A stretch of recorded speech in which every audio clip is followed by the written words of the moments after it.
dear.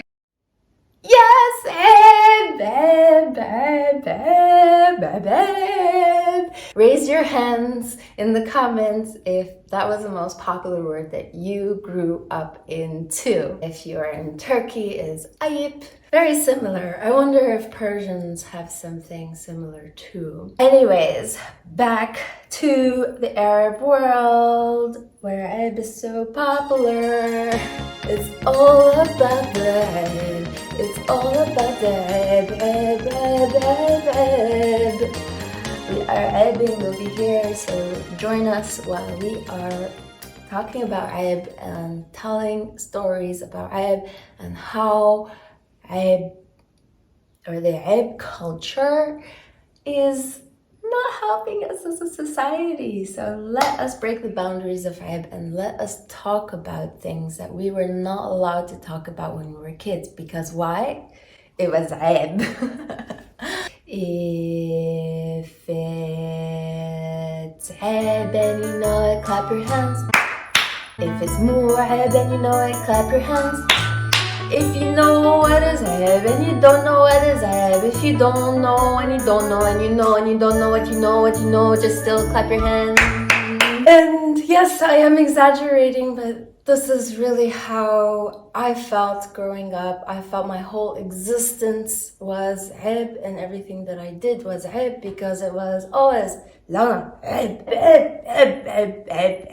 And I'm like, I couldn't do anything without feeling guilty for everything. كان كل إشي عيب، كلش عيب. All the topics that were taboo and that were not allowed to talk, and everything was عيب, and you shouldn't do this and you shouldn't do that. عيب just made us all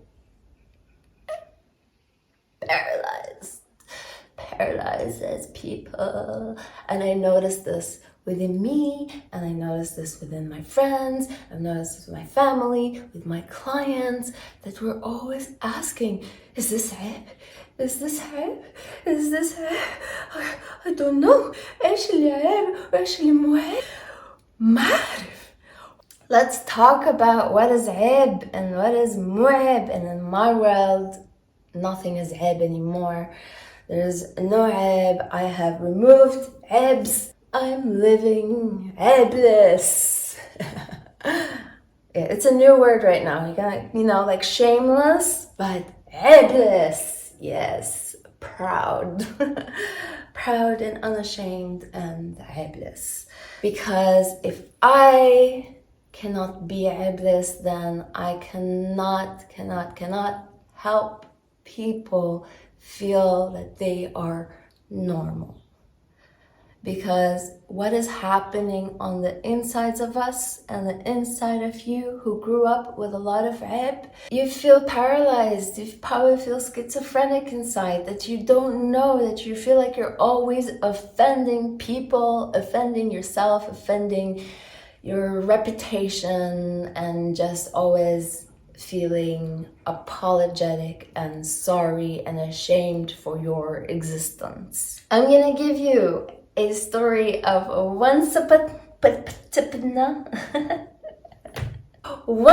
a time. No, that wasn't it. That wasn't my line. Once upon a عيب. Yes, that was it. Once upon a عيب. 20 years ago, back in high school, in our last year of school, that year of school where you're supposed to be learning about adult things and learning about sex. Lana, عيب, you talk about sex in public. Well, if I'm not, then who is? Sex. I don't have special effects on my computer, so I'll just make them on my own. Sex. I think we learned about sex in biology in the 11th grade. They did not say that there was any insertion of something into something else. There was just the حيوان المنوي that comes out from the قضيب. And then it goes to the egg. the egg which is in the rahm. How? We don't know. That's up to everybody to discover. Like the men would know a little bit of it because it's not so hip in the men's world, but super hip in the woman's world. I will talk about that another time. Let's go back to the story of high school, of where they teach us about sex, but not really. Sex. In 12th grade, our religion teacher comes in, super shy, almost pink, and saying, well, class, looking down and saying, class, we're going to talk about something embarrassing, and it is sex. And this is in Arabic, of course, but my Arabic isn't that great, so just go along with me. And she's looking down and she's saying, yeah, we're going to talk about sex, al-jins. And I am going to turn my back to you while I speak, because this is so embarrassing for me.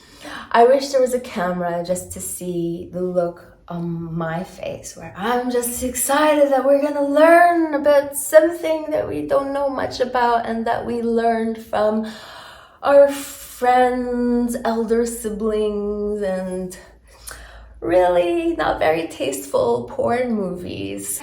It was quite common at that time where people, women specifically at that age, would start getting engaged and have no clue about sex, because not even that they don't teach us that in school, parents don't even talk about it. Parents are even super shy to talk about this. That being عيب kind of affected us a lot, that we're like all in some way having bad sex or no sex at all, which is bad sex. And having the عيب and taboo around us has created a lot of problems. So yes, stay tuned for me talking about عيبs, especially the biggest عيب, sex. عيب. I'm taking the bullet for everybody here. And talk about sex and just be open and talk about all the other عيبs too. But we'll start حبة حبة شوية شوية, because we want to be easy, Azizi. We don't want to freak you out and scare you. We want to love you. We want to care for you. Now I'm sounding Persian. So, do you want to keep watching, or is it too عيب for you? I'm going to leave you here until another episode of عيب مو عيب.